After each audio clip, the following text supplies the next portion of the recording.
One Chief Meteorologist Matt Hines here. We are tracking thunderstorms, and right now, the biggest thing we're worried about is the threat of flash flooding. Thankfully, things are starting to quiet down in Killeen and Harker Heights. But we do have a new flash flood warning that has been issued for Bell County until 3 o'clock.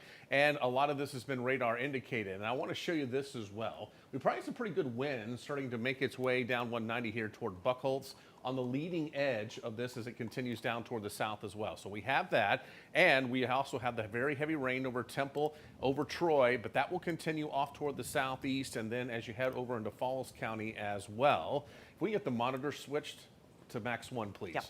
And we have that, and as that continues down toward the southeast, it will be making its way through parts of Falls County and into Robertson County and down into Leon as well.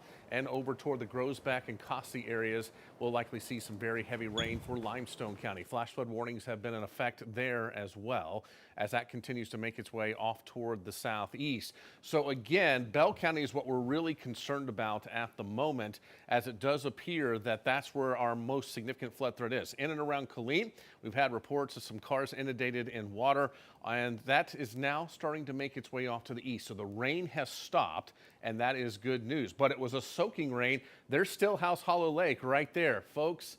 That is a good rain. The lake is on the rise. The Lake Belton area also on the rise. So yeah, unfortunately getting some street flooding, but you're also getting your lakes with some water. So you can see Belton right here.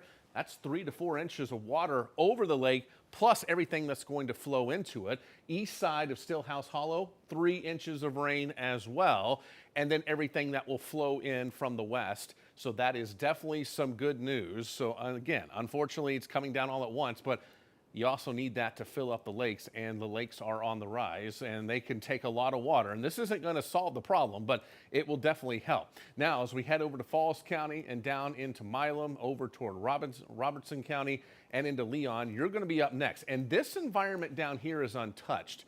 So we're going to have to watch these thunderstorms. Right now, they're more of a line, and that's good news. But within that line, you can get little vortices, and it is a lot more unstable across the Brazos Valley.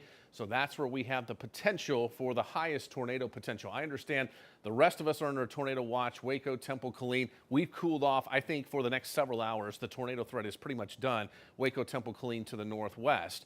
But down to the southeast, this is where we're going to be really concentrating on as that continues to work its way, and also the very heavy rain threat. You had heavy rain from Fairfield to Groesbeck earlier, and I know Caleb was in with that as well. So we had a lot of rain early this morning, and now we're getting more rain on top of that, Caleb. Those areas that have a flash flood warning ongoing as well, Matt, that I believe runs until 1 o'clock. Let me double check that runtime for you. But yeah, so there's a flash flood warning for Freestone and Limestone until 1:15. Rain has been pretty continuous in those areas. There should also be another, if I'm not mistaken, right up here. Yeah, there's another. Limestone, portions of Hill, the very northern tip of McLennan County and Navarro County until 1:15. Another flash flood warning.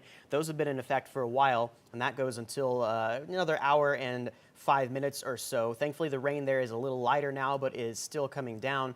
Also want to mention, we're about to get a severe thunderstorm warning for parts of Lampasas County for this storm. It's what we would say it's a left split. Yeah, it's a rotating anticyclonically, and it's going to get a warning for 1.5 hail here in the next few minutes. All right, so ping pong ball size hail will be possible in this storm between Evant and Adamsville, right there on Highway 281. This will be crossing into western parts of Coryell County. So again, rural areas out here, but if you know anyone that lives west of Gatesville, could have some potential for hail heading up toward Highway 84 and near the Evant area. Let's put that into motion real quick and show you basically a north-northeast track. You can see the polygon goes to the north-northeast. So this could be very close to Evant as it makes its way off toward the north. So again, we'll be watching this one, but it is a hail producer. This is not going to be a tornado producer because it's moving north. It's a splitter, and it will continue to make its way off toward the northeast. And putting a track on there, Evant at 1214, and then again some landmarks for you as that continues over rural southeastern parts of Hamilton and then also western parts of Coryell. So that will continue to make its way off toward the north. And again, a new severe thunderstorm warning in effect for folks there near the Evant area, and that will continue off to the north. Some locally heavy rain, ping pong ball size hail will also be possible with that thunderstorm as it continues off toward the northeast.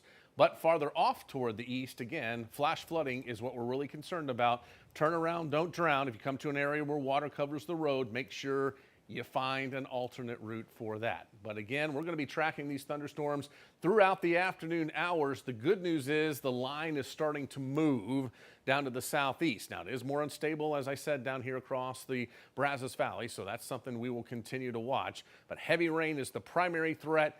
There's an isolated tornado threat as well, and maybe a couple of hailstones mixed in the mix over the next couple of hours. So we'll be watching along the Highway 79 corridor down to Bryan College Station. I think that's where the higher tornado potential will be. And then back to the west, we will have more of a hail potential with more isolated activity behind this line of thunderstorms. We're going to be tracking it closely for you. We got your back for this afternoon going into the evening hours. Keep it right here and we'll keep you advised.